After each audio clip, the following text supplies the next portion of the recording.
Cell structure, as seen through the microscope. The cell, as seen above, has the following cell membrane or the plasma membrane. This is a thin membrane enclosing cell contents.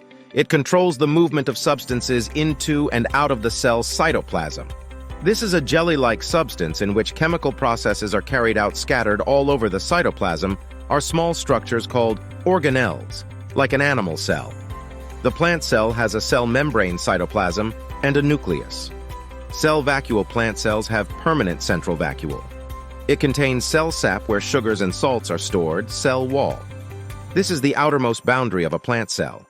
It is made of cellulose. Between the cells is a middle lamella made of calcium PCT chloroplasts with special staining techniques.